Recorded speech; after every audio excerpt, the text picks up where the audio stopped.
Namaskar.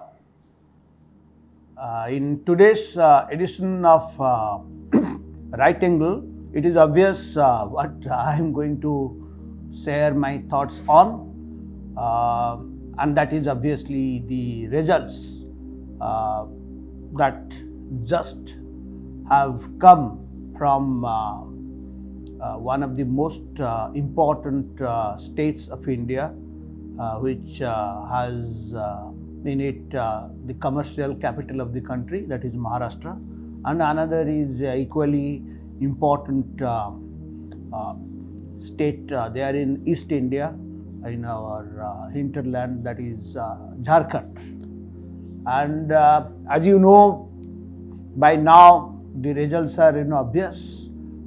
In Maharashtra, the ruling NDA led by the BJP has achieved what is called an unprecedented electoral victory in the electoral history of Maharashtra, where they have more or less, how many seats they have got as of now?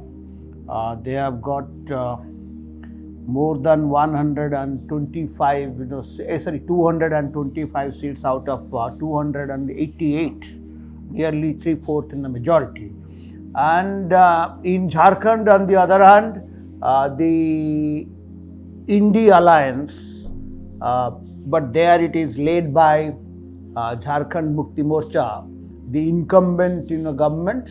It has more or less got a two-thirds in the majority. They have got nearly 58 or 60, and the BJP has actually lost 2 or 3 seats compared to what it had got in 2019. I just am going to tell because the details, the percentage of votes, that will enable all of us to have a very clearer picture. I think that is for tomorrow or day after, when all these things start coming in, or then Election Commission will be issuing the necessary data. But before that, we can have 2 or 3 very important conclusions, and that is precisely what I want to share with you, my thoughts on. The number one result is this: it has proved once again, because this is the thing nobody is highlighting. I sat nearly for the last 2-3 hours, watching our leading national televisions, but I think some of the very important muddas are never discussed, and this point has never been highlighted. And what is that thing? And I think we must recognize the fact that the Indian voters have become so mature that they do know that there is a difference between a national election and the assembly election. Because as you see, that is what always I have argued on, and I have been vindicated by today's results. Say particularly in Maharashtra. As you know, just 5 or 6 months back, when national elections were held, the NDA did more or less disastrously, in the sense that they got how many seats altogether? I think they did not get. I think Maharashtra has 48 seats out of 48. I think more than 40 seats perhaps, or one. I'm not exactly. It is not there with me now. I forgot to get that particular statistical details. But I think nearly 40 seats were won by the Congress-led Indie Alliance, whereas the ruling incumbent did disastrously there in Maharashtra. The most unexpected thing on the part of Narendra Modi, though the government is led by the NDA there. But you just see, after 5 or 6 months, the table has totally turned. They have really, as I told you, got an unprecedented victory there. So some people, as I will be explaining to you later, the bad losers will be talking of various things. This EVM thing will come up. But the fact remains this: one should not be surprised about this. Because what happens is this, even though they lost very badly in the parliamentary polls, the NDA had got as many as 43.6% of the votes in the national election there in Maharashtra. Whereas the India Alliance got 43.9%. What is the difference in the vote percentage? Only 0.6%.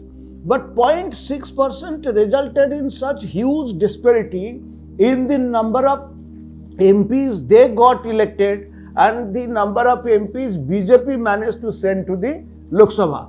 Just 0.6%.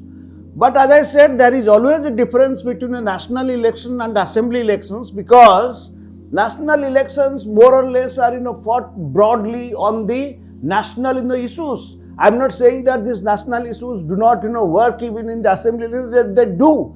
But then what happens in assembly elections? Assembly elections, national issues plus. If the parliamentary elections are national issues, in assembly elections the factors that do work is national issues plus. And plus, what are those plus issues?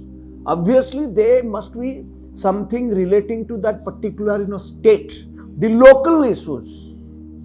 And while one deals with these local issues, it is quite possible the incumbent government, suppose BJP lost, as I said that the percentage of votes, that gap was extremely thin, it is only 0.6%. They might have worked out, or maybe because of their various schemes as a corrective step that they took subsequently in the last 4-5 months, or for that matter their total record of governance in the last 2.5 years must have been more beneficial to the people on the ground. So they judged the government and its performance of this party, the ruling parties, differently than what they had done say 5 or 6 months back while voting for the Lok Sabha. I think that is precisely what must have happened. I am not going to go into those details of these the women centric schemes, ladki something I think the type of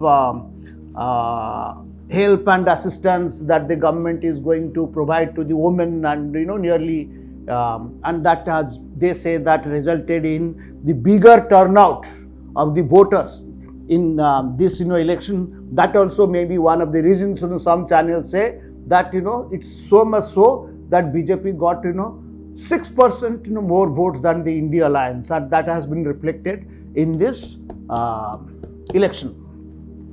But another second point that this election proved, but anyway, before coming to that, I'll say this: it is not only happening in Maharashtra. It has happened everywhere. I'll try to bring to all your kind attention the fact that when I make this point, there is a difference between national elections and the assembly elections. Take the case of Rajasthan, for instance. You see, just 4 months before the national elections were held, there in Rajasthan, the BJP got nearly 20 seats out of 24 there in Rajasthan. But just 4 months after, or 5 or 6 months after, sorry, I'm talking of when the assembly elections were held, they won spectacularly. There in Rajasthan they got 115 seats out of 199.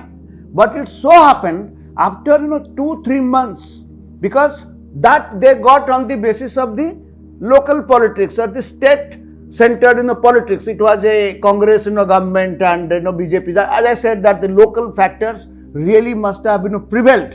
So they did so well and they came to the power there. But just within 2-3 months, the national elections were held and BJP did very, very badly there. They lost out of 20 5 seats, they lost nearly 11 seats.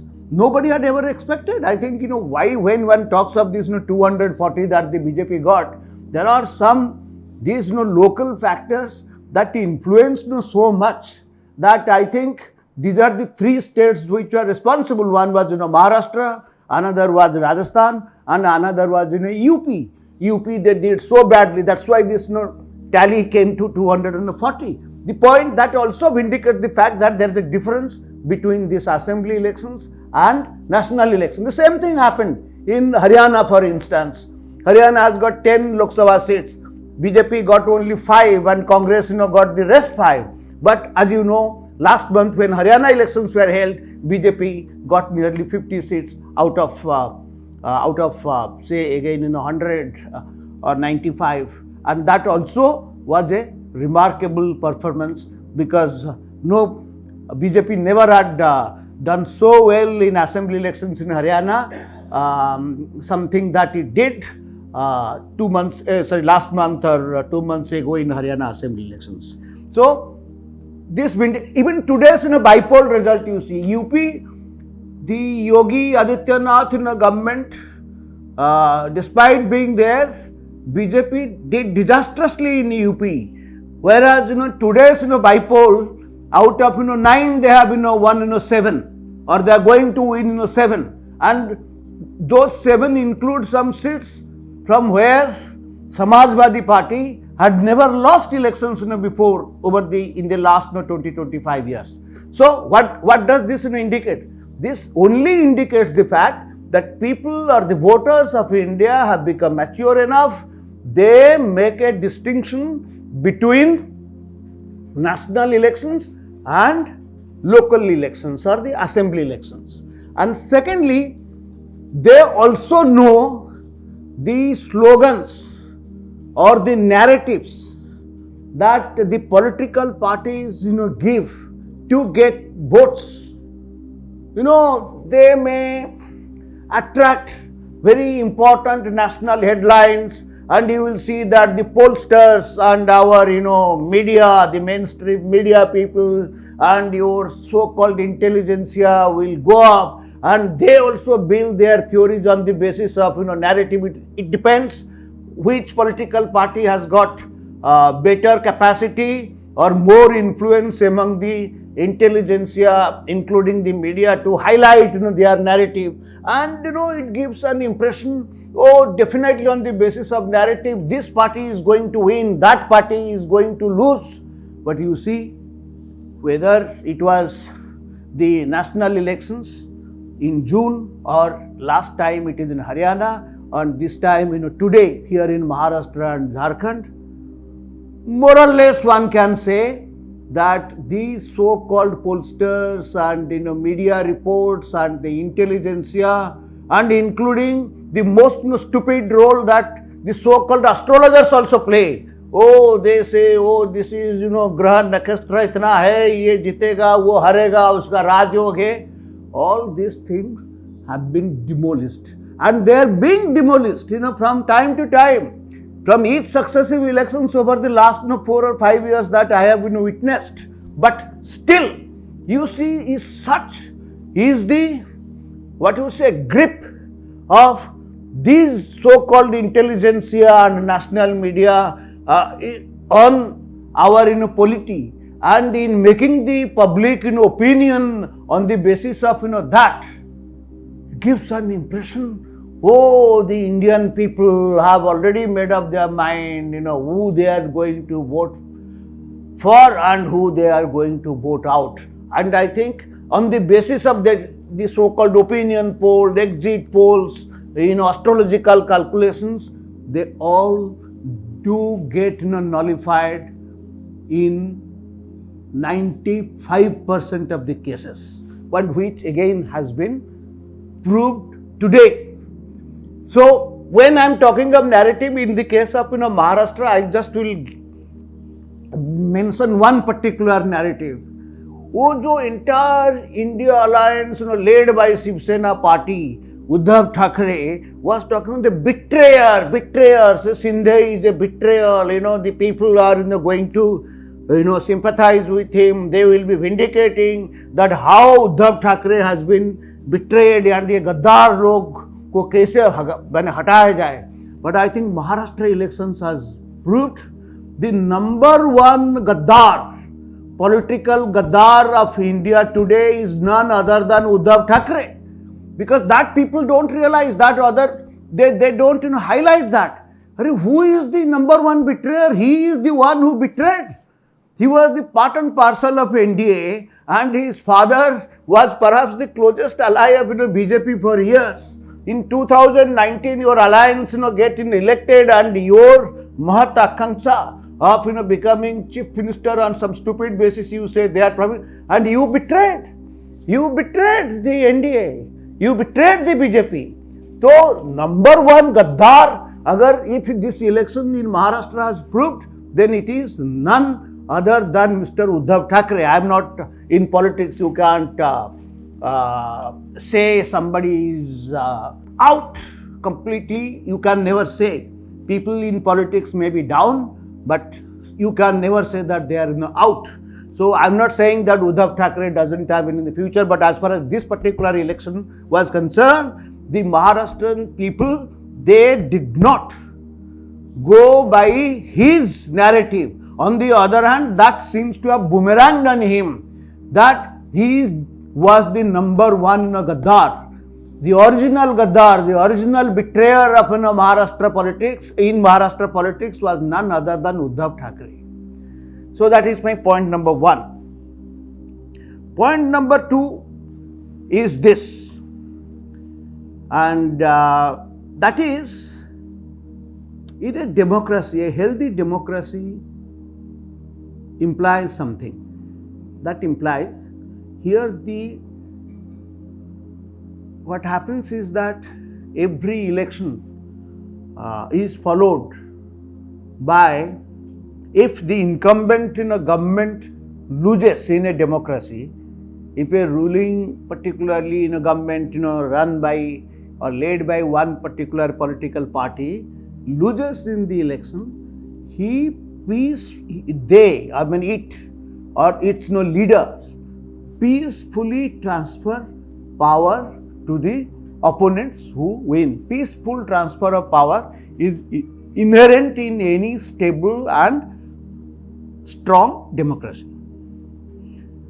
They do accept the result with all humility, and they try, they again will go to the people, they will be introspecting where they failed, what they will do. But here, what you are hearing, this result would not have been possible without the collusion of the election commission with the Modi regime in tampering the EVM. The same old thing. They win in Jharkhand, there is nothing wrong in it. The bypolls, in many bypolls that were held today in West Bengal, they have won, nothing wrong with it. I think some of the bypolls they have won, I think most of the bypolls in Punjab, nothing wrong with it. They win in Telangana, nothing wrong with EVM. They won in Karnataka, nothing wrong in the EVM. They won in Himachal, nothing wrong with EVM. They did so well, Congress party got 99 seats in Lok Sabha election, again through the same EVM. But now they have lost. They lost in Haryana, they lost now. Now of all the parties, I think the allied parties are not talking of that much, except that madman called Mr. Sanjay Raut. I think Mr. Uddhav Thackeray should realize that another reason for which the Shiv Sena led by him did so disastrously is because of friend like this Sanjay Raut. I think the moment he opens his mouth, I think at least 10,000 Shiv Sena votes must be going away. Once upon a time that was the case here in the Congress party. The moment Mr. Digvijay Singh was very active, was opening his mouth, Congress was losing perhaps 10,000. It was said. The same thing Sanjay Raut seems to have done to Mr. Uddhav Thackeray. But that's different. But the point is that you are finding fault here with the EVM. If that means what exactly Mr. Rahul Gandhi is trying to do. He is the Congress leader.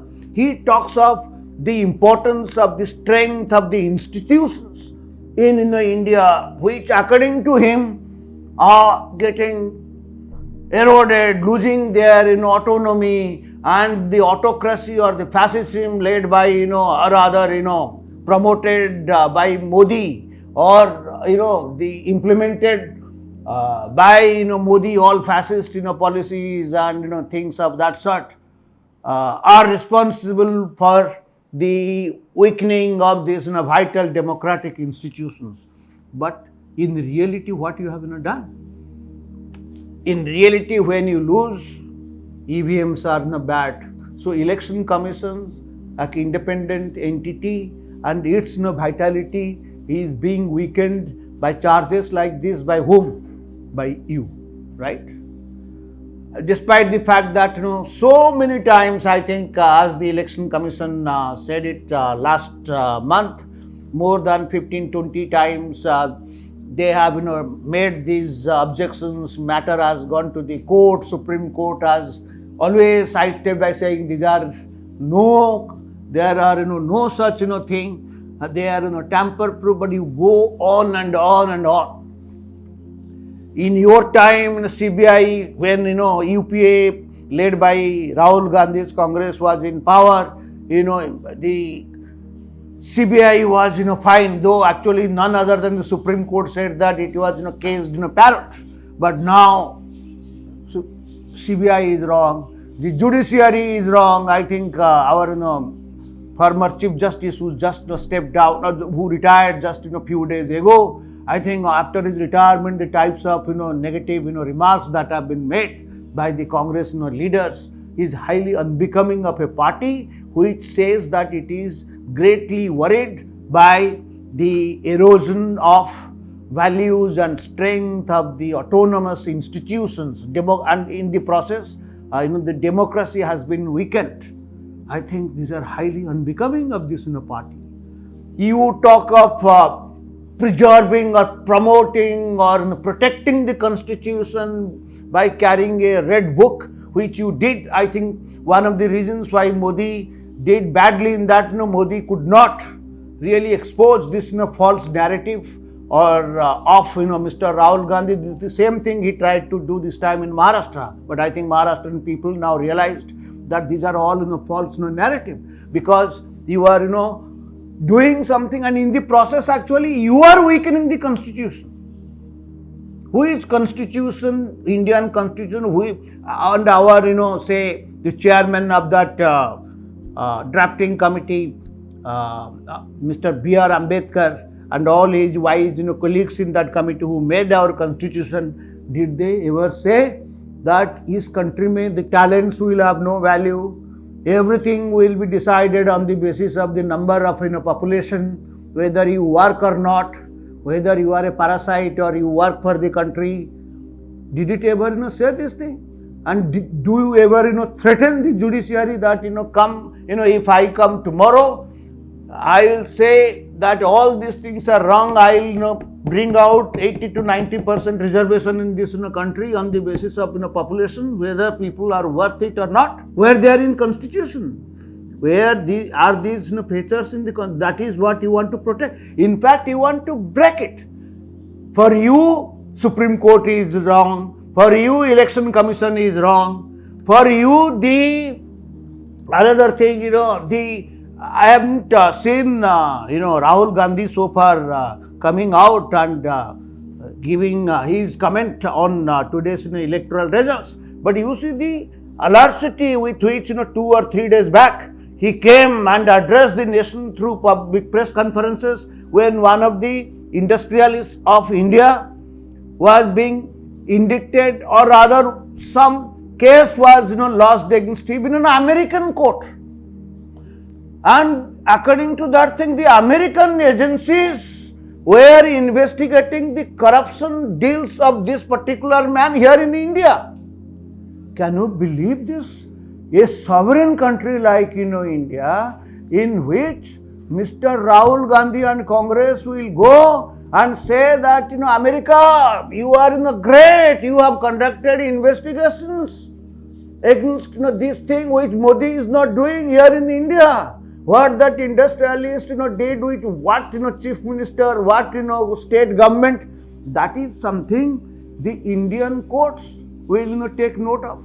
That we Indians, as an Indian, you can always, make that, point, and you can really come to the parliament, use the Indian, forums to expose it. And if this particular, gentleman or rather industrialist is, guilty, by all means you punish him under due process of, law. But you cannot say that, oh, Indians are totally incompetent, they can't do it. Americans, you see their audacity. The American investigators are coming to India and conducting investigations here against what our industrialist, does with you or your chief minister, your leader, or with, me. It is something that has not happened on the American soil. And you are, clapping and you are giving sanctity to it. And you give every primacy to what appears in the American media. I think today the New York Times has given again something to do with Maharashtra, that the sugar industry in Maharashtra employs bonded laborers. So the basic idea is that if it is so, the Indian farmers cannot, if they want to export, or rather they do export sugar, those countries will not take it. I think there is a systematic plan by the anti-India elements in foreign countries to see to it that the rising India, which has become the fifth important economy, and we are marching towards becoming the third largest economy of the country, this particular mission fails. How do you do it? They particularly attack the Indian industry, attack the Indian industrialists. And this game, who is hobnobbing with them? Who is hobnobbing with them? It is Mr. Rahul Gandhi led Congress at the forefront. So that narrative that you have building up, and the things that you are doing, I think there should be an independent commission should be set up.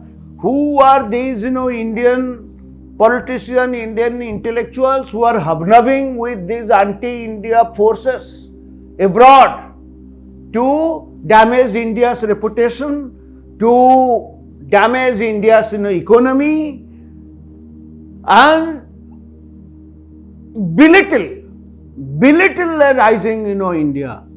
So in that sense, it is not surprising if you come across these Congress people now talking of EVM in Maharashtra, so bad losers. In fact, that way I will say that what the voters in Maharashtra have proved, they have proved that Mr. Rahul Gandhi and his brand of politics, which unfortunately the other Indian alliance partners are following or being forced to follow, is really breaking India. They are not uniting India. जोड़ो बोलते ना, भारत जोड़ो वाला यात्रा कर रहा था. भारत तोड़ो अभियान का नंबर 1 लीडर अगर कोई है तो it is elements or the forces like these people. And I think Congress, no wonder why Congress really tries to promote parasites in the country. It wants everybody to be a parasite, saying that बांटो बांटो. अरे भाई पैसा होगा ना, बांटोगे ना. तुम Indian युवकों को, youth को पैरासाइट्स बनाना चाहते हो क्योंकि तुम्हारा पार्टी खुद पैरासाइट हो रहा है. You just see wherever they are doing well because of their allies. The so-called India alliance, you see, except in Karnataka and Telangana, and wherever they are, whether it is Bengal, it is Mamata Banerjee. In Jharkhand today, one under whose leadership, one an ally, actually they are the liabilities to the long-term interest of their various allies, who have joined hands with Mr. Rahul Gandhi's brand of politics that is being displayed by the Congress party. You see Mulayam Singh Yadav's, or rather the Samajwadi Party's performance in today's by-polls in UP. So these are bad losers, and that is actually harming the cause of India and its interests. So let me end here, and thank you very much for your patience. Namaskar.